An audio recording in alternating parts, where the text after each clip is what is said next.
Now, in this week's edition of Let's Talk Some Star Wars, we'll be taking a look at two polls. The one that asked, thinking back, what was your outlook towards The Last Jedi a couple of months before it came out, as well as the one that asked what you thought of the trailer for Episode 9. I'll also be reading and responding to comments from both polls, but I won't be showing any artwork this time, partly because I didn't get that much sent to me this week, and partly because, between the two polls, there were close to 3,000 comments, and I just tried to focus on reading through as many of them as I could. But if you did send some artwork in this week, rest assured I will be showing it next week. Anyway, with so much to cover, let's get right to the results of the first poll, starting with the one that asked about your excitement level for Episode 8 before it came out. And 45% of people, or nearly half, said they were super excited and thought it was going to be great. 27% then said they were mostly excited and only had a few doubts. 15% said they were somewhat excited yet somewhat doubtful, which then left 7% of people to say they weren't all that excited or were mostly doubtful, and 5% weren't all that excited at all or had no hope for it. And before getting to the poll about the trailer for The Rise of Skywalker, it's probably worth showing this one again from a couple weeks back now, which asked pretty much the exact same question about Episode 9 that it was just asked about 8, what your excitement level is or was a couple months before it came out. And as you can see, these two polls are pretty much the exact opposite of each other. Which brings us then to how people felt about the newest trailer for The Rise of Skywalker, where those voting split pretty much into thirds, with a little more than a third being on the more positive side, with 12% saying it looked amazing, and 26% saying it looked pretty good. Just shy of a third then fell into the middle, with 32% of people saying it looked okay but wasn't anything special, and then there was a final third, or just less than it, where 23% of people said they weren't all that impressed or that the trailer was underwhelming, and 8% said it was just plain horrible. And before I go on here, as always, I'll give the disclaimer that yes, these results, at least in regards to The Rise of Skywalker, may be somewhat skewed because I am not the most pro-Disney channel out there. However, the results for the Last Jedi poll, I'd argue, are probably what you'd get no matter who conducted the poll. That being that, by and large, people were excited about it and had very few doubts going into it. And again, having read most, if not almost all of the comments on these two polls, there was a lot of excitement in the wake of both The Force Awakens and Rogue One. In general, people liked those movies, or were at least intrigued by The Force Awakens and where the story might be going. However, all that momentum built up by those first two films was halted dead in its tracks by The Last Jedi, at least again for a lot of people who commented here. I mean, I can only imagine the hype right now for Episode 9 if The Last Jedi had been a great movie that truly built on what The Force Awakens had started. Or should I say, a movie that at least a vast majority of the fan base had really, really enjoyed, instead of one that fractured it. Okay, let's now just get to some comments already, starting with some from the poll that asked about The Last Jedi. And as we always do, we'll start with the top-rated comment, which this time came to us from Montero, who said, I vividly remember watching the trailer for it at home when it was released at Star Wars Celebration. I was beyond ecstatic, especially when we got closer to the release and people were saying things like, it's the best Star Wars movie ever, and it's better than The Empire Strikes Back. I was shocked and super hyped. Of course, we all know what we got, and I feel foolish for thinking it'd even be near Empire. And yes, I remember many people were discussing whether or not this movie might end up being better than The Empire Strikes Back, which, looking back now after all the backlash, seems crazy to imagine. And to get my tangent out of the way early this week, I think there's 4 components that created the perfect storm for that backlash to The Last Jedi, after so many people were so hopeful going into it, like this commenter here. The first quite simply started with The Force Awakens and how that movie played out, and especially how it ended. It was, in classic J.J. Abrams fashion, a giant mystery box, one that ended on a giant cliffhanger. Star Wars fans then had 2 years to dwell on and think about all those mysteries and that ending to come up with a perfect continuation for it in their own minds. 2 years where channels like mine were built upon throwing theories out there for people to hopefully enjoy past the time till the movie finally came out, and to consider as possibilities. In other words, fans had 2 years to build the perfect movie in their heads before it even came out. And shortly after the movie actually did come out, one of the main arguments defenders of it used is that people were just upset that their favorite theory didn't pan out. That no, Rey wasn't a Kenobi, or that Snoke wasn't Mace Windu, or anything crazy like that. The argument was all about you didn't like it because it wasn't exactly what you wanted it to be, when really a lot of people just didn't think it was a very good movie, which was another one of the 4 components that led to the massive backlash and the state the franchise currently finds itself in. Simply put, a lot of fans think the movie sucks.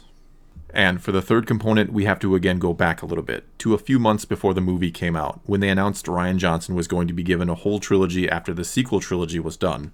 So here you had people already envisioning this to be an amazing movie, something to rival The Empire Strikes Back, and now Lucasfilm was telling us that, yeah, that's what we think we got on our hands, a masterpiece.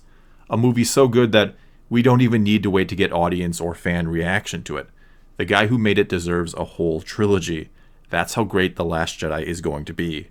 And oh, how I bet they wish they could go back in time and take that announcement back for so many reasons. Among them being, it doesn't look like Rian Johnson will even be getting that trilogy after all. The fourth and final main component to the backlash was, well, how they responded to the initial backlash, or how they didn't respond to it, I should say. Because Lucasfilm and Disney officially said nothing about it, and even kept quiet when associates of Lucasfilm started to attack those who hadn't liked the movie, inventing all sorts of reasons for why they hadn't liked it, instead of simply saying, we respect the fact that you didn't like this movie for your own reasons. And it's crazy to think how even saying something as simple as that could have avoided so much of the backlash to come. And whenever someone asks me why some people just can't get over the fact that Disney made one bad Star Wars movie and to give the next one a chance at least, I always tell them, right or wrong, it has a lot to do with the backlash and the way it got handled, or should I say, didn't. Okay, that long-winded response out of the way, let's move on to some more comments, starting with this one from Bionic Backlash, who said, nobody went into the theater wanting to hate Star Wars. I tried to convince myself I liked it, but the harder I fought, the more disappointed I felt. Now I just feel a hole in my heart where one of my deepest passions used to be. Exactly. I don't think anybody really went into that movie wanting to hate it. Sure, some had their doubts or thought it was going to be horrible, as the poll showed, but I'd say that even most of them wanted to be wrong. Most of them wanted to like it. I mean, outside of some pure Disney haters, most fans went into the new era of Star Wars probably holding their breath with their fingers crossed, really wanting Star Wars under new ownership to be great. Okay, next up here then we have this comment from GamerBoy18, who said, I was incredibly excited. I was thinking that we were going to see some badass Luke and lightsaber duels, figure out who Snoke was and who Rey's parents are, and get to see the Knights of Ren. But when I left the theater, I was really baffled by what I saw, really disappointed. And you know, it really could have been that simple. Problem is, I don't think Rian Johnson was interested in making a movie that focused on answering the questions someone else had come up with. He had his own ideas for his own movie in his head and he ran with them. Like I've said many times before, I think Johnson had a very clear image in his head of how he wanted the movie to go and especially how he wanted it to end. What story he wanted to tell and what messages he wanted to convey. And he just worked backwards from there, which is why there are a lot of things in the story or the actions of the characters just don't always make a ton of sense at times. He was basically reverse engineering from the ending he already had stuck in his head, trying to match it up with what JJ had done with The Force Awakens, instead of working forward from where The Force Awakens had actually ended. At least, that's the feeling I personally get while watching the two films back to back.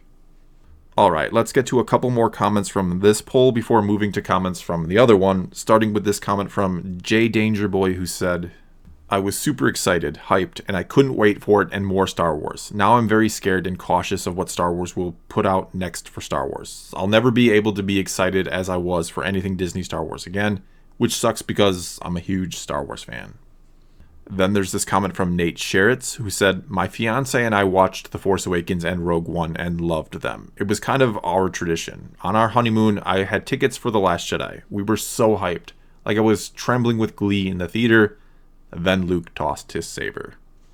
Next up, we have this comment from Gabe the Babe, who said, I was too pissed about the mistreatment of the EU to be excited. Finally, on this poll, we have this comment from Fate Weaver, who said, just goes to show how bad The Last Jedi was. It almost single-handedly destroyed the franchise. And that now brings us to the poll asking about the trailer for The Rise of Skywalker, and we'll start here with, of course, the top-rated comment, which this time came to us from Matt H., who said, if they bring back Palpatine, they need to bring back Anakin. Otherwise, the father-son sacrifice he made in Return of the Jedi would have no meaning. Well, I completely agree that if they're going to bring back Palpatine, they also must bring back Anakin. I don't know that I'd word it quite this way, that the father-son sacrifice made by Anakin would have no meaning if they don't do it, because nothing can ever take away the fact that Anakin did give his life to save his son. That said, it does diminish the ending of Return of the Jedi and this idea that Anakin's story had come full circle, that he was the one that destroyed Palpatine and Darth Vader in a sense, and brought balance to the Force, like the prophecy said he would do. So if Palpatine comes back, I really feel like Anakin still needs to be a part of the final solution. Absolutely. Next up here we have this comment from Patton, who said, decent trailer, loved the music and some awesome shots. Just finding it hard to feel compassion or excitement for these new characters. Anakin needs to return, and there needs to be a lot of storytelling to try and ensure the fans that this trilogy was worth it, or even that this trilogy makes sense in the whole saga. As it stands now, it feels so disconnected from the first 6. And I agree, I thought the music was simply amazing, and there were some cool shots. I even gave the trailer, as is or taken out of all the context created around it, a somewhat positive review, which a lot of people didn't agree with, which is certainly fine. I was mostly trying to judge it or look at it as its own thing, and I didn't think, again, mind you, on its own, it looked that bad. However, as Jay basically points out here, when put into the context of the whole saga, I don't think there's any way this movie will quote-unquote save the sequel trilogy on the whole, or really justify its existence in terms of the overall story, or should I say give us a good reason for undoing the ending of Episode 6. Really here, I'm keeping my expectations low, and I just want to see a good film that I can enjoy on some level.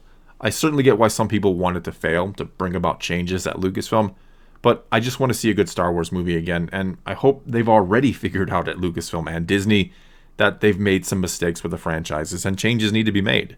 I mean, if they also need The Rise of Skywalker to fail to know that they've got problems, I don't know that they're ever really going to get the message or figure out how to fix things. Alright, let's move on to this comment from Eli Hoy, who said, what is the plot of this trilogy again? Well, that's simple really. The plot of this trilogy is to see if a rebellion can overthrow an empire, if the Sith can be destroyed forever, and if the Jedi can and will return. And find out what happens to some Skywalkers along the way. Which, yes, is the exact same plot as the original trilogy. If you really want to know why some fans feel apathy towards the sequels, it's because of this. We're getting the same story with different characters. That's it. Next comment then comes to us from Red Salute, who said, the trailer did absolutely nothing for me. Bring on the Clone Wars and The Mandalorian. And though I wouldn't say the trailer did absolutely nothing for me, I'd agree with you about the Clone Wars and The Mandalorian, but I'd also throw Jedi Fallen Order on that list too. There's lots of good things coming out about that game here in the final weeks leading up to its release, and my goal right now is to do a Let's Play of it over on my other channel, which I just created a couple weeks back, a link to which can be found in the description below if you're interested. Just be warned, there's currently no content on there for you to check out. Alright, next up here we have this comment from Red Kaio, who said, I'm nervous about Palpatine, I'm pumped for Rey and Kylo's story to continue, I'm pumped for saber duels and space battles, I'm worried about horses and bows and arrows in the Star Wars universe. Now, I'm no sequel hater, loved The Force Awakens but disliked The Last Jedi, but I do kind of wish Disney had made up their mind. Are we seeing the continuation and ending of Han, Luke, and Leia's story, or are we seeing a new adventure with Rey, Finn, and Poe? Because they tried to do both, and sadly, I don't think they've really achieved either all that well. Personally here, I think the original plan was to primarily focus on the new characters in this trilogy, and to give each of the original big three one movie to really shine in. For Han, it was obviously The Force Awakens. For Luke, it was The Last Jedi, I guess. And Leia, it was supposed to be Episode 9 until the untimely passing of Carrie Fisher. How well that plan has worked out is, well, very debatable.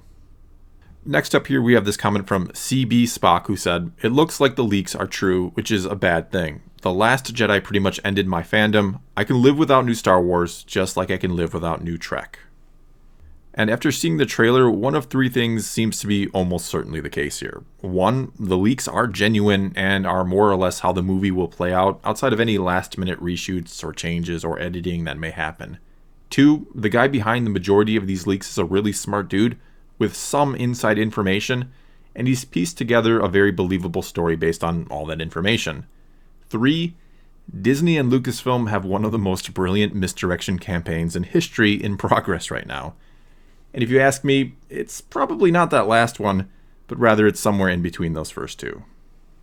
And the final comment today comes to us from Nerd Squad, who said, it made me sad to see just how much I used to love the series. Okay, and even though I thought the trailer itself was fine, it does make me sad that I'm not super excited right now, thinking this is going to be the most amazing movie ever.